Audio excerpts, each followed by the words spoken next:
everyone, it's Brittany. Welcome back to my channel. I also think I just did the weirdest like queen wave ever. Gen Z is gonna come for me with this side part. Today I'm doing a video that is a little bit different from the beauty videos that I tend to do.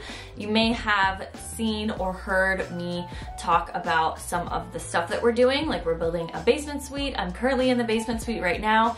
This is my bedroom. It is not finished yet. I don't have any of the sheets on the bed or anything, but I wanted to share how I did all of the like accent walls in this suite. This room is probably my favorite for the accent walls. It is peel and stick wallpaper from RoomMates Decor. They sent me 3 different styles of wallpaper and I've covered a lot of this suite in wallpaper and it looks amazing. During the pandemic, a lot of people probably got tired of looking at the same walls in their house. So this is like a really fun and easy way to change up your style in your house. It's also renter friendly because it can be removed. There's no like residue left on it or anything. So I think it's a really awesome way to just like quickly change up the feel of your space. I filmed putting this wallpaper up with my dad. My dad has a lot of experience with wallpaper, so it always helps to have 2 people. I will just basically be explaining how to install it and it's super easy. I will also do a video of all of the decor that I will be doing in this room. I'm so excited for this room specifically because it has like a boho jungle mid-century modern vibe. So hopefully you enjoy it. Let me know what wall is your favorite that I've done so far. I will show you clips of all of them and let's go ahead and get started. So here is a quick before of the wall. It is just a simple white wall, nothing special. This is the wallpaper that I used from RoomMates. I will have the name of the exact style in the description box as well as the other 2 that I will show you later. One of the important things you need to note is the repeat number and obviously read the instructions. So after you make sure your wall is clean and you've read the instructions, you want to measure out the width of the first panel that you're going to do. Obviously each panel is going to be the exact same size, but this will make sure that your first panel is as level as possible. It is very, very useful to do this. I did it the first time without doing this. It works, but if you have a level, please use it. It'll just make your life a lot easier. Next, you are going to unroll your peel and stick wallpaper and bring it all the way up to the ceiling with a little bit of overlap onto the ceiling. Measure out where you will need to cut it. We typically do about 2 inches below the line that you're going to cut the wallpaper. So just above the baseboard so that you have extra wiggle room. This is very important. I've also accidentally cut it a little too short one time, so this is definitely the best thing to do. Always give yourself a little wiggle room. It's not super important at the top of the very first panel because that's going to be completely straight anyways, as long as you have pretty straight walls, which we don't. I'll show you what to do about that if you don't have very straight walls and corners. Basically, you just want to take off the backing and start sliding your hands from the center outwards to get rid of any bubbles. I will go a little bit further into this as the tutorial goes on, but this is the basic part of how you install your first panel. So you just want to take off the backing a little bit of a time at a time so you don't like overwhelm yourself and it sticks to everything. If you have little outlets, be extremely careful when you do this. If you are younger, please get a parent or guardian to do it for you. Please avoid getting electrocuted.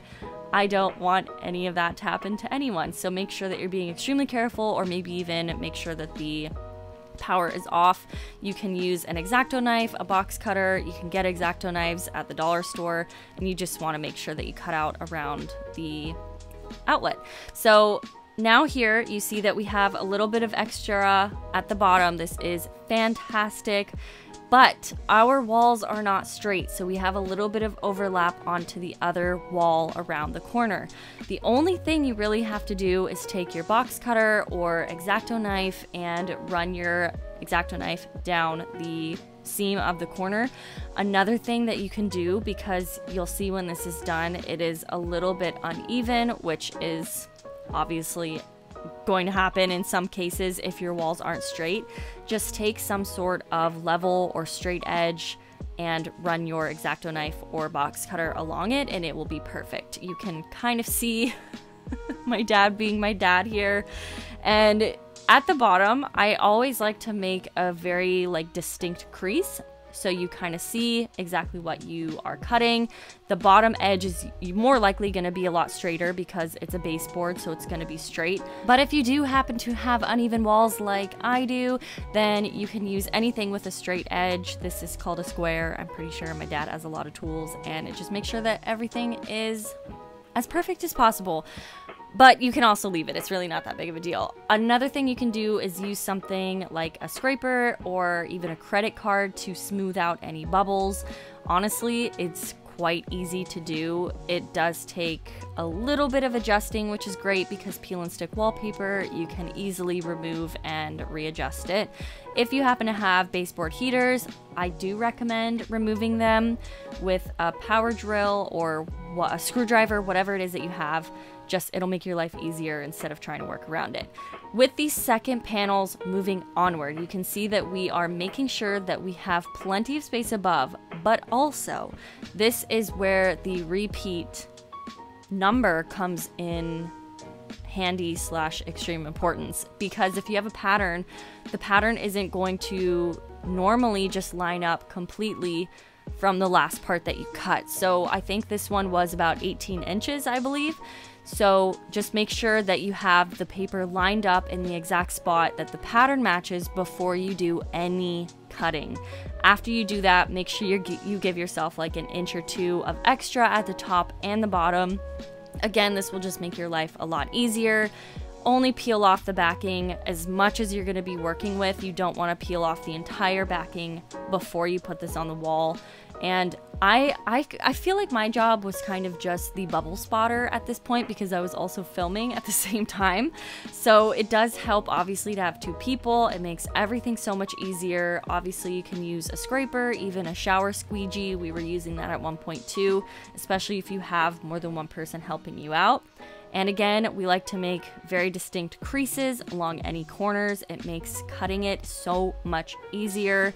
And I'll also explain if you have any bubbles that you just cannot get rid of in a little bit as well. But basically, you're just gonna do these exact same steps along every single panel and edge. Just make sure that you're paying attention to whether or not the pattern is matching up. It will list that on like a website or the actual instructions of the wallpaper that you decide to get, and it can be different for every wallpaper style as well. So if you have any bubbles that you can't get rid of, I suggest taking a safety pin or a sewing pin and poking a little tiny hole into the wallpaper. This is not going to be seen at all once it's done, and you can literally just press out the air. It is so easy.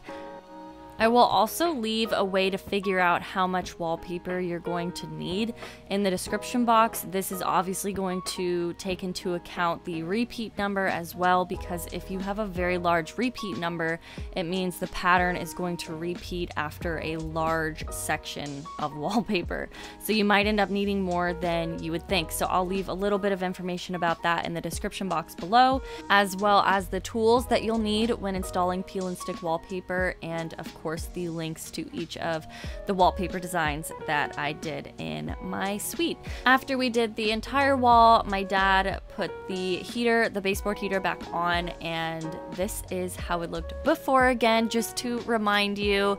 And here is the after. I love how this turned out. I think it makes the biggest difference. It's like a bold but chic statement, and I wanted to share the other two rooms that I did as well, so I will also have those links below.